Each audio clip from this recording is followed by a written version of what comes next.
आप सभी का स्वागत है आपके अपने चैनल SBIT एलाइट में। और आई होप सो कि आपने हमारी पूरी प्रोबेबिलिटी पढ़ ली होगी कि क्या क्या एकदम बेसिक से एडवांस तक आपने देख लिया होगा। आज हम लोग डिस्कस करने वाले हैं उसके बेसिस पर कई सारे क्वेश्चंस, और यकीन मानिएगा कि ये प्रैक्टिस क्वेश्चंस करने के बाद आपको प्रोबेबिलिटी सॉल्व करने में कभी कोई दिक्कत आने वाली नहीं है। तो चलिए बढ़ते हैं, देरी नहीं करते हैं और बढ़ते हैं अपने क्वेश्चंस की ओर। तो हमारा पहला जो क्वेश्चन होगा वो कुछ इस तरीके का है। कह रहा है एक बैग है, उसमें कुछ 4 रेड बॉल्स हैं, 6 ब्लू बॉल्स हैं, 5 ग्रीन बॉल्स हैं। 2 बॉल्स हमने एक एक करके निकाली, आफ्टर दी अदर। एक निकाली फिर दूसरी निकाली विदाउट रिप्लेसमेंट। ये बहुत जरूरी है याद रखना, विदाउट रिप्लेसमेंट। विदाउट रिप्लेसमेंट का मतलब है कि हम बॉल निकालने के बाद उसको वापस नहीं रख रहे हैं। अगर हम एक बार बॉल निकाल ले रहे हैं तो इसका मतलब है अगर हम उसको वापस नहीं कर रहे हैं तो बॉल का नंबर क्या हो रहा होगा, कम हो रहा होगा। तो चलिए देखते हैं क्या है। अब इसमें मांग क्या रहा है, कह रहा है हमको बताइए कि क्या प्रोबेबिलिटी है कि दोनों बॉल्स ब्लू होंगी। तो बहुत आसान सा क्वेश्चन है, हमने प्रोबेबिलिटी पढ़ी हुई है। प्रोबेबिलिटी का मतलब क्या है कि number of favourable outcomes upon total number of outcomes. तो अगर मैं बात करूं तो यहां पर ब्लू बॉल्स कितनी आ रही हैं हमारी, तो ब्लू बॉल्स जो आ रही हैं वो हमारी हैं 6। और अगर मैं बात करूं टोटल बॉल्स, तो टोटल बॉल्स हमारी कितनी आ रही हैं, तो टोटल बॉल्स आ रही हैं हमारी 4, 6, 10 और 5, 15, यानी कि 15 बॉल्स हैं। अब एक एक करके करते हैं। जैसे पहले हमने एक बॉल निकाली, तो क्या प्रोबेबिलिटी है कि वो ब्लू बॉल हो। तो पहली कंडीशन, अगर हम प्रोबेबिलिटी ब्लू बॉल की निकाल रहे हैं, ठीक है, तो यानी कि 6 बॉल मेरे पास होंगी और 15 में से 6 बॉल मेरे पास, कोई भी 6 बॉल अगर निकल के आ जाएं तो मतलब ये क्या है कि हमारे पास ब्लू बॉल आ गई। अब इसके बाद क्या कह रहा है, दूसरी बॉल भी निकालनी है। और दूसरी बॉल जब निकाली है तो बॉल दोबारा रखी नहीं गई है। तो इसका मतलब है जब हम दूसरी बॉल का, ये पहला केस था, जब हम दूसरी बॉल की प्रोबेबिलिटी निकालेंगे कि दूसरी बॉल की प्रोबेबिलिटी क्या हो रही है, तो ये आ जाएगी हमारी 5/14। क्यों? क्योंकि वो ब्लू बॉल तो बाहर निकल गई है, अब वो ब्लू बॉल कम हो गई है। और अगर ब्लू बॉल कम हुई है तो अब ब्लू बॉल बची होंगी 5, और टोटल बॉल में से भी एक बॉल बाहर निकल गई है तो हो गई होंगी 15। अब हमें बताना है कि दोनों कंडीशन ट्रू होनी चाहिए।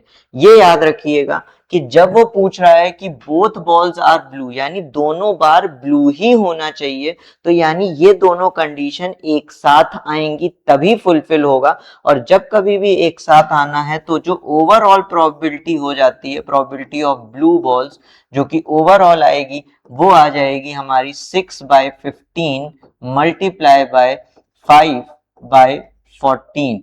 तो ये हमारी प्रोबेबिलिटी होगी। इसको सॉल्व करेंगे, इसको सॉल्व करने पर कुछ कुछ आ जाएगा, क्या, 1/7, यानी कि दोनों ब्लू बॉल्स होंगी। ये प्रोबेबिलिटी हमारी आएगी 1/7। आई होप सो ये क्लियर होगा। अब बढ़ते हैं अपने नेक्स्ट क्वेश्चन की ओर। तो देखिए ये है आपके सामने एक अगला क्वेश्चन। कह रहा है 3 कॉइन्स जो हैं वो उछाले गए हैं साइमल्टेनियसली, और तीनों कॉइन को उछालने के बाद उसकी प्रोबेबिलिटी क्या आएगी कि आपको एटमोस्ट 2 टेल्स मिल जाए। एटमोस्ट हम लोग ने डिस्कस किया था। सबसे पहले तो ये देखिए हमारे पास क्या है, हमारे पास 3 कॉइन एक साथ टॉस करे गए हैं और हमको एटमोस्ट 2 टेल्स चाहिए। आपको याद होगा हमने जब डिस्कस किया था तो 3 कॉइन्स का टोटल जो आउटकम्स थे, वो टोटल आउटकम्स हमारे आ रहे थे कितने,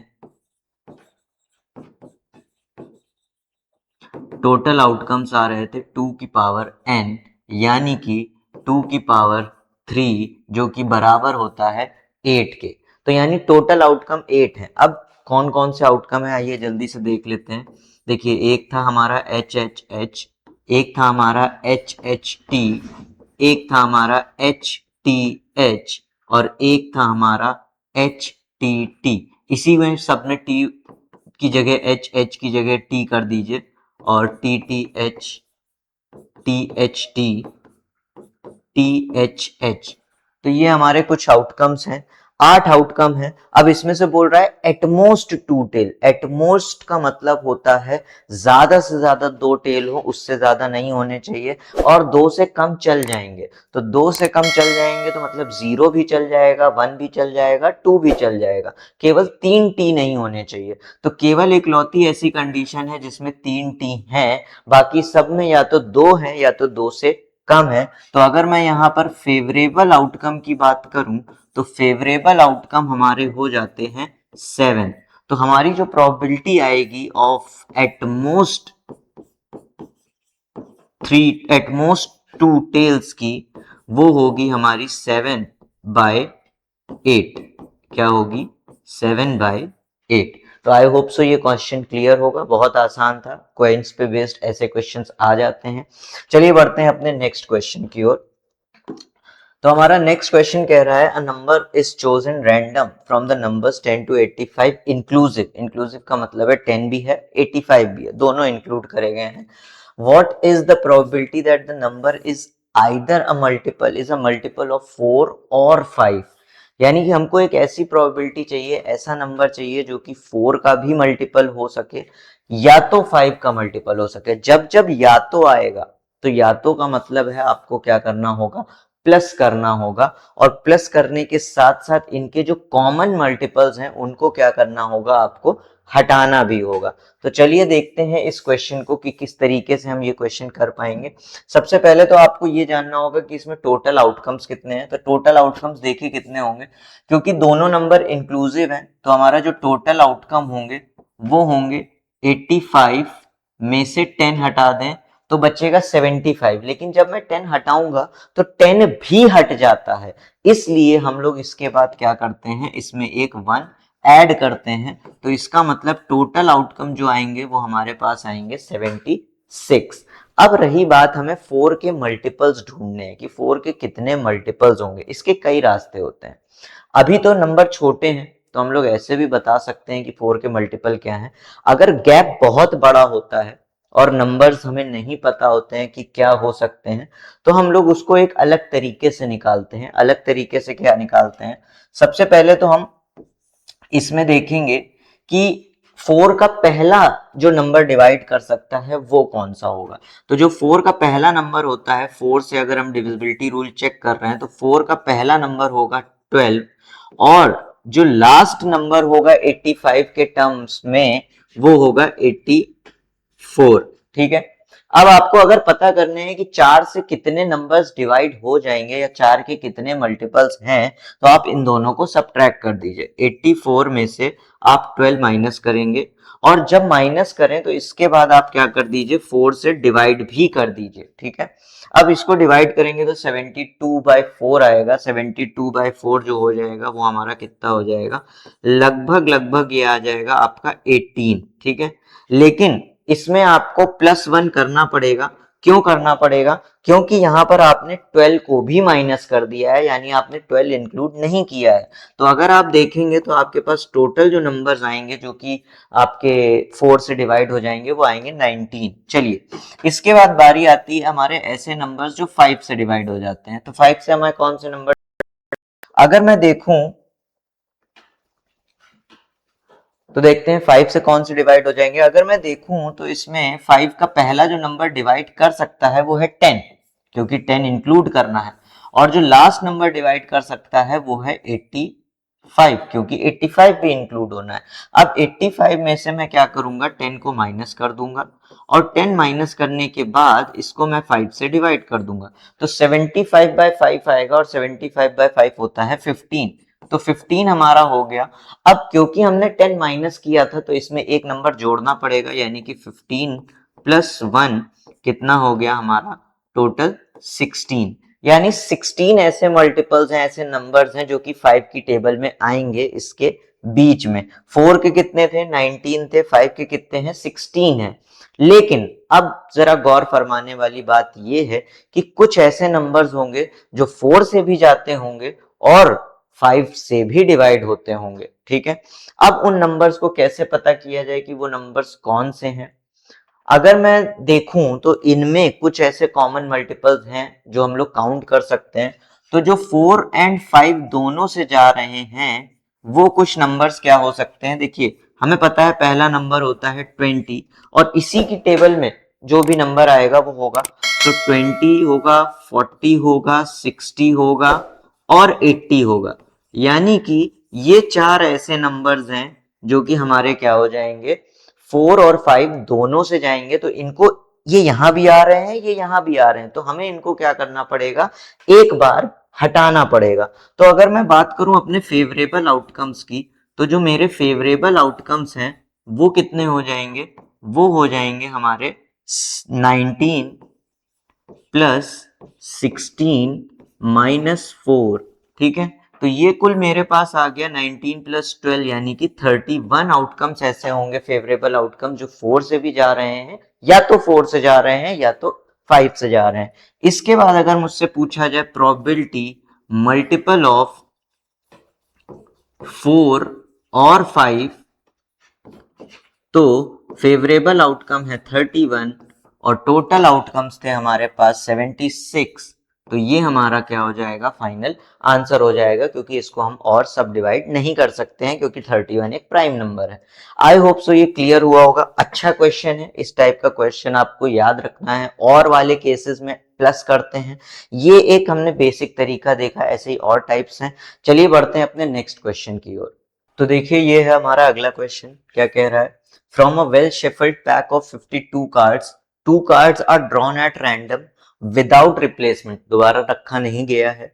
Find the probability that one is the king and other is the queen। बहुत इजी सा क्वेश्चन है, हमको बताना है कि पहला वाला जो है वो किंग है और दूसरा वाला जो है वो क्वीन है। ठीक है, अब कैसे बताया जा सकता है, देखिए सबसे पहले तो हम टोटल आउटकम की अगर हम बात करें तो टोटल आउटकम जो हमारा होगा वो इसमें होगा 52, इसमें कोई शक नहीं। लेकिन पहली बार में, अगली बार में क्योंकि हम कार्ड वापस नहीं डाल रहे हैं, तो इसका मतलब है अब जो होगी प्रोबेबिलिटी वो हो जाएगी, टोटल आउटकम जो हो जाएगा वो चेंज हो जाएगा। तो अगर मैं पहले कार्ड की बात करूं तो पहले कार्ड में किंग कितने हो सकते हैं, किंग केवल हो सकते हैं 4। तो अगर मैं फेवरेबल आउटकम की बात करूं तो फेवरेबल आउटकम हो सकते हैं 4। ठीक है, तो प्रोबेबिलिटी पहले वाले की जो आ जाएगी वो क्या आएगी, 4/52। जब हम अपने केस 2 में जाते हैं, केस 2 हमारा क्या कहता है कि अब कार्ड को वापस नहीं डाला गया है, तो जब वापस नहीं डाला गया है तो अब हमारे पास टोटल कार्ड्स बचेंगे केवल 51, यानी अब 51 में से चूज करना है। अब अगले वाले में आना क्या चाहिए, क्वीन आना चाहिए। तो अगर अगले वाले में क्वीन आनी चाहिए तो अगले वाले के लिए मेरे पास फेवरेबल आउटकम जो आएंगे वो कितने आएंगे, अभी भी मेरे पास फेवरेबल आउटकम कितने रहेंगे, 4 रहेंगे, क्योंकि पिछली बार जो निकला है वो किंग आया है। तो फेवरेबल आउटकम अभी भी कितने आने चाहिए, हमारे पास 4 आने चाहिए। अब जो हमारे पास फेवरेबल आउटकम 4 आया है, तो प्रोबेबिलिटी हमारे पास क्वीन की कितनी हो जाएगी, प्रोबेबिलिटी ऑफ क्वीन हो जाएगी हमारी, ये हमारा किंग था, ये हमारा क्वीन क्या हो जाएगा, 4/51।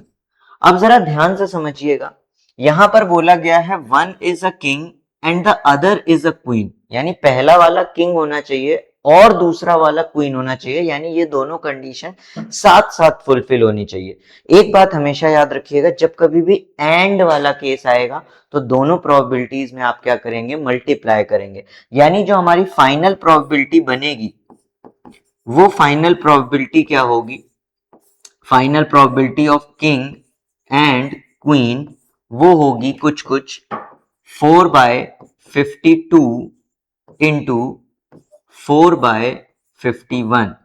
इसको कैंसिल आउट करेंगे तो ये 1 बार में आ जाएगा और ये 13 चला जाएगा, तो इसकी प्रोबेबिलिटी आ जाएगी क्या, 4/13 वन जा 13, 1 कैरी 663।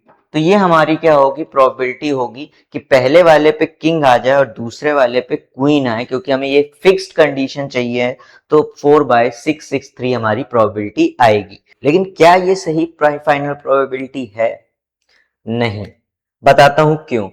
जरा ध्यान से देखिएगा, इस सवाल ने क्या बोला है, इस सवाल ने बोला है one is a king and other is a queen.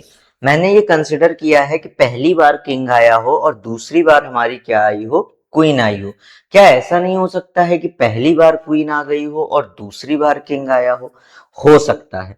इसीलिए ये जो प्रोबेबिलिटी आई है इसके दो तरीके हो सकते हैं। एक तो जो हम केस लेके चल रहे हैं कि पहले किंग आ गया फिर क्वीन आ गई, ठीक है। इसी का एक तरीका क्या हो सकता है कि पहले क्वीन आ गई फिर किंग आ गया। तो अब हम इसके लिए जो फाइनल हमारी प्रोबेबिलिटी होती है, फाइनल आंसर जो हमारा होगा वो इस प्रोबेबिलिटी का क्या होगा, 2 इंटू 4/663 यानी कि 8/663। ये हमने 2 इसीलिए मल्टीप्लाई किया है क्योंकि दो सिचुएशंस हैं। एक बार किंग पहले आ सकता है फिर क्वीन आ सकती है, और फिर एक कंडीशन क्या है कि क्वीन पहले आ सकती है और किंग बाद में आ सकता है। तो ये हमारी फाइनल क्या होगी, सिचुएशन होगी। हमारा फाइनल आंसर होगा 8/663। आई होप सो चीजें क्लियर हो रही होंगी। धीरे धीरे करते हैं, स्टेप बाय स्टेप करते हैं, एक एक साथ जुड़े रहिएगा, पूरी चीज क्लियर हो जाएगी आपको। चलिए बढ़ते हैं अपने नेक्स्ट क्वेश्चन की ओर। तो ये हमारा अगला क्वेश्चन क्या कह रहा है, कह रहा है 12 बल्ब्स हैं, 3 डिफेक्टिव हैं। अगर 2 बल्ब्स को रैंडमली निकाला गया है एक के बाद एक और बिना रिप्लेसमेंट के, मतलब एक बार निकाल लिया फिर वापस नहीं डाला गया है, find the probability that both are non defective. हमको ये बताना है कि दोनों नॉन डिफेक्टिव हैं। तो सबसे पहले तो पता कर लेते हैं कितने डिफेक्टिव हैं कितने नॉन डिफेक्टिव है। अगर टोटल हमारे 12 हैं, ठीक है, और डिफेक्टिव हमारे कितने हैं, 3 हैं, तो नॉन डिफेक्टिव हमारे कितने हो जाएंगे, सीधी सी बात है 9 हो गए। अब 9 नंबर्स अगर हमारे नॉन डिफेक्टिव हो गए तो हमको पता करना है कि नॉन डिफेक्टिव की प्रोबेबिलिटी क्या है। अच्छा, पहली बल्ब निकाली, वो नॉन डिफेक्टिव निकलने की क्या प्रोबेबिलिटी है पहले देख लेते हैं। तो अगर हमने पहला बल्ब निकाला है तो पहला बल्ब निकालने के लिए जो फर्स्ट बल्ब की जो हमारी प्रोबेबिलिटी है कि नॉन डिफेक्टिव होना चाहिए, क्या होना चाहिए, नॉन डिफेक्टिव। तो पहले बल्ब के नॉन डिफेक्टिव होने की प्रोबेबिलिटी है 9/12, 9 है, नॉन डिफेक्टिव 12 टोटल है। इसके बाद अगर हमने बात की कि अब हमारे पास दोबारा वही केस आया है, जब हमें सेकेंड बल्ब निकालना है तो सेकेंड बल्ब भी कैसा होना चाहिए, नॉन डिफेक्टिव। और नॉन डिफेक्टिव अगर होगा तो इसमें हमारा क्या केस होगा, अब क्योंकि एक बल्ब जो आया था वो नॉन डिफेक्टिव था और अब हम उसको वापस नहीं रख सकते, तो इसके बाद मतलब मेरे पास अब नॉन डिफेक्टिव केवल कितने बचे, 8 बचे। तो अब जो प्रोबेबिलिटी मैं निकालूंगा वो होगी 8/11। क्यों 11? क्योंकि एक बल्ब ऑलरेडी कम हो गया टोटल में से भी। अब ये दोनों कंडीशन साथ साथ फॉलो होनी चाहिए, ऐसा लिखा हुआ है कि दोनों ही नॉन डिफेक्टिव होने चाहिए, मतलब पहली भी कंडीशन फॉलो होनी चाहिए और दूसरी भी कंडीशन फॉलो होनी चाहिए। इस केस में ये कंडीशन बनती है एंड की, और जब कभी भी कंडीशन बनेगी एंड की तो हम करते हैं प्रोबेबिलिटीज का मल्टीप्लाई। तो हमारी जो फाइनल प्रोबेबिलिटी होगी वो फाइनल प्रोबेबिलिटी क्या होगी, 9/12 मल्टीप्लाई बाय 8/11। इसको जब हम सिंप्लीफाई करेंगे तो ये 3 आ गया, ये 4 आ गया, इसको और सिंप्लीफाई किया ये 2 आ गया, तो ये फाइनल प्रोबेबिलिटी हमारी आ जाती है 6/11। आई होप सो क्लियर होगा। ये चीजें इजी हैं, बहुत कॉम्प्लिकेटेड नहीं है, बस थोड़ा सा हमें समझना पड़ेगा। तो आई होप सो ये चीजें क्लियर होंगी। अब इसका मैं यहाँ पर थोड़े से क्वेश्चंस ला करके पॉज कर रहा हूँ। हम लोग अब अपने नेक्स्ट सेगमेंट में चलते हैं। एक और पार्ट लाऊंगा मैं आपको, इसी के और क्वेश्चंस लेकर आऊंगा और वहां पर हम लोग इससे भी थोड़े से अच्छे क्वेश्चंस और नॉर्मल क्वेश्चन कार्ड्स बेसिस पर और डाइस बेसिस पर देखेंगे। तो चलिए बढ़ते हैं अपने अगले पार्ट की ओर।